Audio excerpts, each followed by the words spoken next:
तो आज मैं आपको हमारे हनुमान जी की एक बड़ी ही रोचक भरी कहानी सुनाऊंगा जो कि बड़ी ही प्रचलित कहानी है। तो कृपा करके चैनल सब्सक्राइब करने का कष्ट करें ताकि और भी अचंभित कहानी सबसे पहले आप तक पहुंचे। धन्यवाद। तो सुनिए। हनुमान जी का जन्म त्रेता युग में अंजना एक नारी वानर के पुत्र के रूप में हुआ था। अंजना असल में पुंजिकस्थला नाम की एक अप्सरा थीं, मगर एक शाप के कारण उन्हें नारी वानर के रूप में धरती पे जन्म लेना पड़ा। उस शाप का प्रभाव शिव के अंश को जन्म देने के बाद ही समाप्त होना था। अंजना केसरी की पत्नी थी। केसरी एक शक्तिशाली वानर थे जिन्होंने एक बार एक भयंकर हाथी को मारा था। उस हाथी ने कई बार असहाय साधु संतों को विभिन्न प्रकार से कष्ट पहुंचाया था। तभी से उनका नाम केसरी पड़ गया।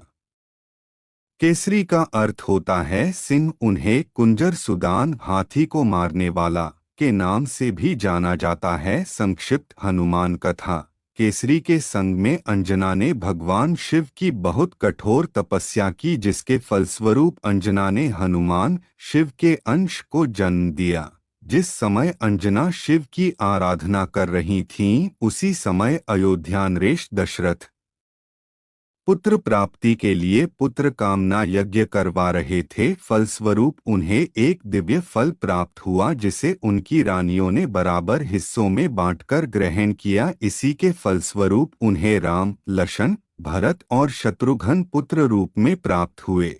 विधि का विधान ही कहेंगे कि उस दिव्य फल का छोटा सा टुकड़ा एक चील काट के ले गई और उसी वन के ऊपर से उड़ते हुए चील के मुंह से वो टुकड़ा नीचे गिर गया। उस टुकड़े को पवन देव ने अपने प्रभाव से याचक बनी हुई अंजना के हाथों में गिरा दिया। ईश्वर का वरदान समझकर अंजना ने उसे ग्रहण कर लिया जिसके फलस्वरूप उन्होंने पुत्र के रूप में हनुमान को जन्म दिया।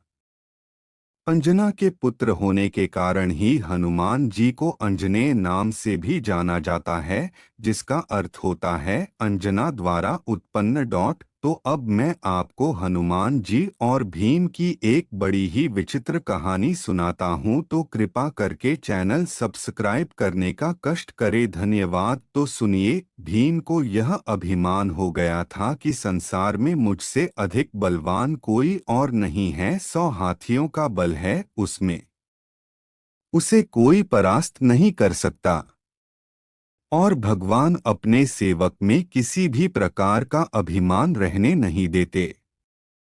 इसलिए श्री कृष्ण ने भीम के कल्याण के लिए एक लीला रच दी। सेवक में किसी भी प्रकार का अभिमान रहने नहीं देते। इसलिए द्रौपदी ने भीम से कहा, आप श्रेष्ठ गदाधारी हैं, बलवान हैं। आप गंधमादन पर्वत से दिव्य वृक्ष के दिव्य पुष्प लाकर दें।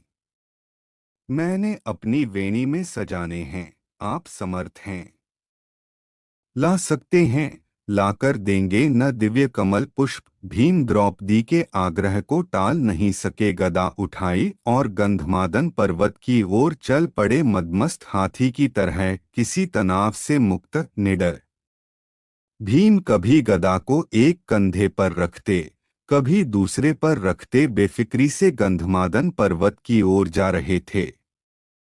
सोच रहे थे अब पहुंचा कि तब पहुंचा। दिव्य पुष्प लाकर द्रौपदी को दूंगा, वह प्रसन्न हो जाएगी। लेकिन अचानक उनके बढ़ते कदम रुक गए। देखा, एक वृद्ध लाचार और कमजोर वानर मार्ग के एक बड़े पत्थर पर बैठा है। उसने अपनी पूंछ आगे के उस पत्थर तक बिछा रखी है जिससे रास्ता रुक गया है। पूंछ हटाए बिना आगे नहीं बढ़ा जा सकता।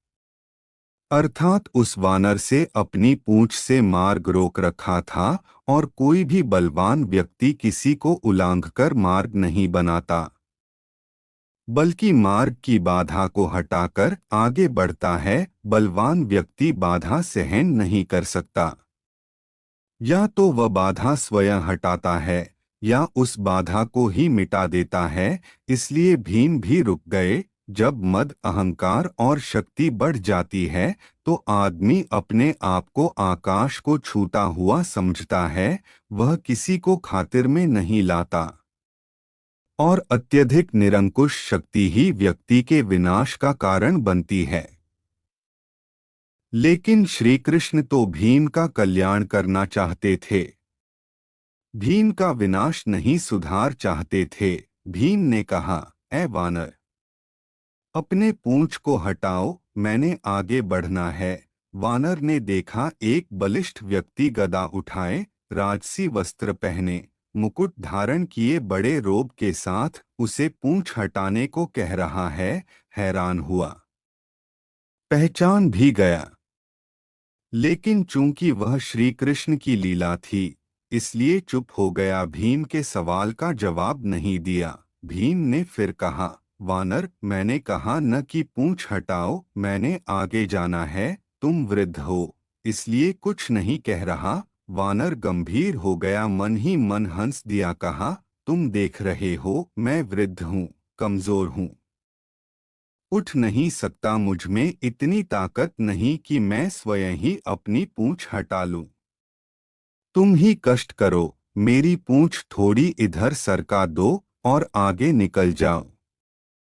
भीम के तेवर कसे, गदा कंधे से हटाई, नीचे रखी। इस वानर ने मेरे बल को ललकारा है, आखिर है तो एक पूंछ ही, वह भी वृद्ध वानर की। कहा, यह मामूली सी पूंछ हटाना भी कोई मुश्किल है, यह तुमने क्या कह दिया?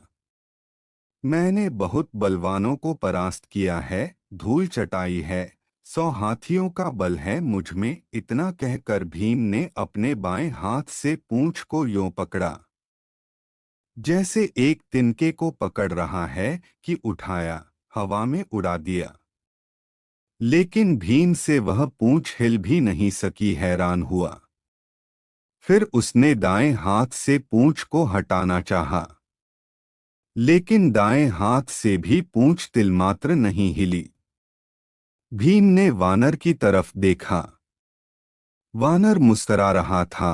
भीम को गुस्सा आ गया। भीम ने दोनों हाथों से भरपूर जोर लगाया। एक पांव को पत्थर पर रखकर आसरा लेकर फिर जोर लगाया, 2-3 बार। लेकिन हर बार भीम हताश हुआ। जिस पूंछ को भीम ने मामूली और कमजोर वानर की पूंछ समझा था, उसने उसके पसीने छुड़वा दिए थे और भीम थककर निढाल होकर एक तरफ खड़ा हो गया। सोचने लगा, यह कोई मामूली वृद्ध वानर नहीं है, यह दिव्य व्यक्ति है और इसकी असीम शक्ति का मैं सामना नहीं कर पाऊंगा।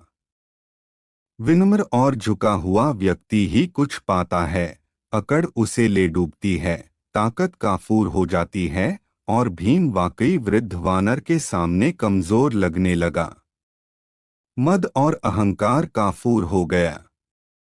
और जब मद और अहंकार मिटता है, तभी भगवान की कृपा होती है। भीम ने कहा, मैं आपको पहचान नहीं सका। जिसकी पूंछ को मैं उठा नहीं सका, वह कोई मामूली वानर नहीं हो सकता। मुझे क्षमा करें, कृपया अपना परिचय दें। वानर उठ खड़ा हुआ, आगे बढ़ा और भीम को गले लगा लिया।